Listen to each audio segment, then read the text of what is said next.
So where'd you go after Lincoln? Mexico. Until I realized nobody was looking for me. I ended up taking a job at the Rurales. The Mexican Rurales? I was hired to help them track down the cowboys. The most vicious outlaw gang in Cochise County?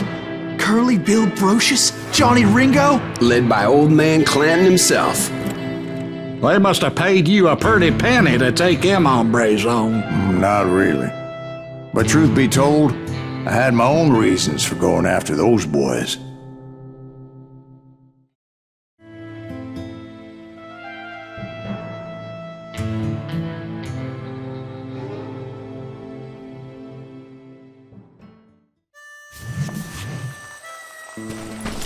So was the bastard you were after now riding with the cowboys? Roscoe Bob Bryant was his name. Oh. But no, this time it was a different bastard I was after. The aforementioned Mr. Ringo. I came upon them robbing a stagecoach, which wasn't surprising, being they were such murderous thieves and bastards. The bandits wore red scarves, so I knew they worked for the old man. Over there! There! I did my best to help those poor bastards.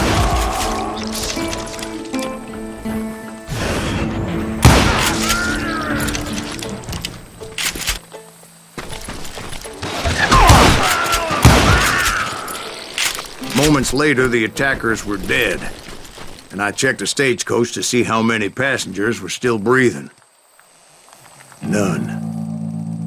It was then I wondered if the rocks weren't hiding more bandits. Was that all of them? Or did I just hit the rear guard?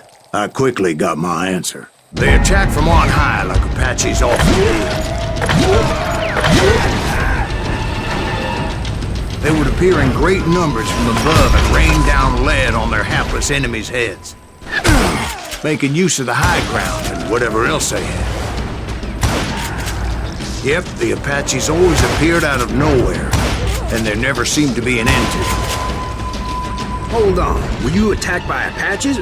What happened to the cowboys? Did I say they were Apaches? I said Clanton's cowboys attacked me Apache style. I was in a pitched battle, but I was holding my own against an overwhelming enemy force.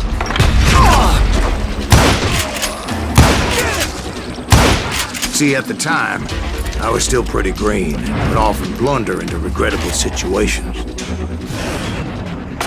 But I just kept shooting at anything I could see up in those damn rocks. I didn't see Ringo, but I knew he was with the cowboys. He and Roscoe Bob had done me a dreadful wrong, and I was determined to have my revenge. But to get to Ringo, I knew I'd have to fight my way past these other assholes first.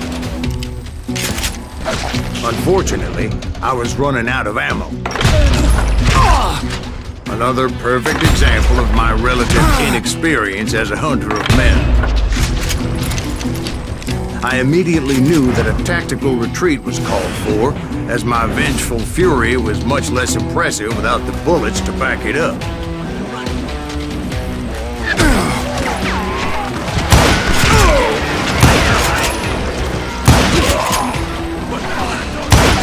Finally, they managed to corner me. Trapped as I was, the odds of my survival seemed pretty slim. Luckily, serendipity was on my side as I suddenly spotted a way out of my predicament.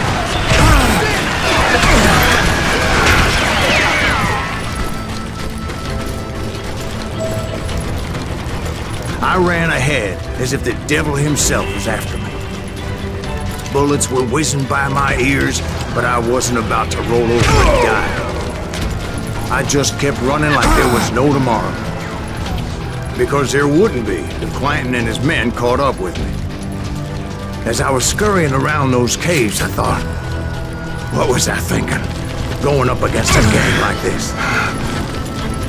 I just kept running, not knowing where the hell I was going.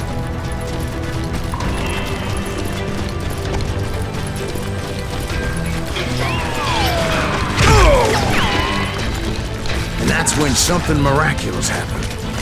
Like manna from heaven, I found the desiccated remains of what looked like an Apache warrior. The old weapon next to him supplied me with some much-needed ammunition.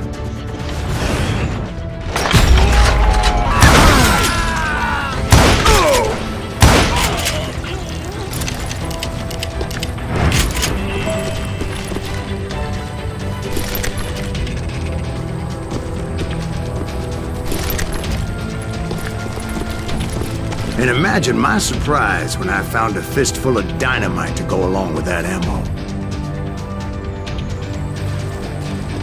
That stroke of good fortune evened the odds and bolstered my confidence. It was time to turn the tables. Time for the prey to become the predator. Time for the hunted to become the hunter. Time. All right, Jesus, we get it. They were right where you wanted them. That's right, Jack. I was done running. And the old man's boys were not expecting that. No, sir. I came at them like a wildcat. My fury knew no bounds.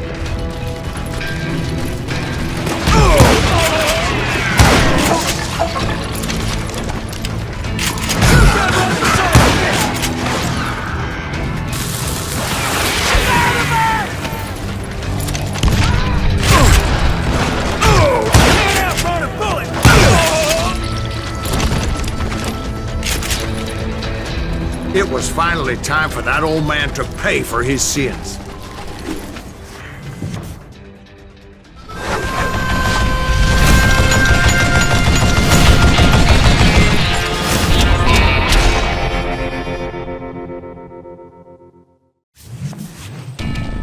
I yelled out at the top of my lungs, "Clanton, I'm coming for you!" A little stealth might have made more sense, to be perfectly honest. Because that old fool had a Gatling gun and enough bullets to last him till kingdom come. But I knew I could not let that deter me.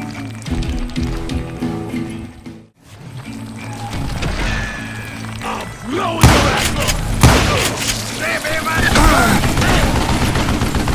Wait! Stay close!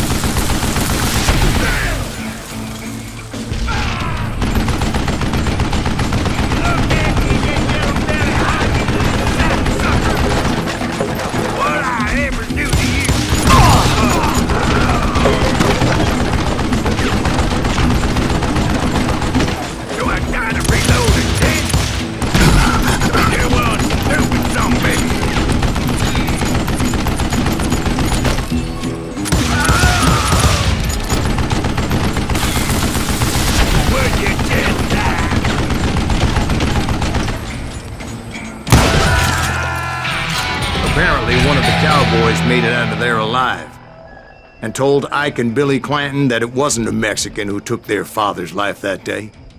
They just assumed it was one of the Earps, and that little misunderstanding eventually led to that legendary gunfight at the OK Corral.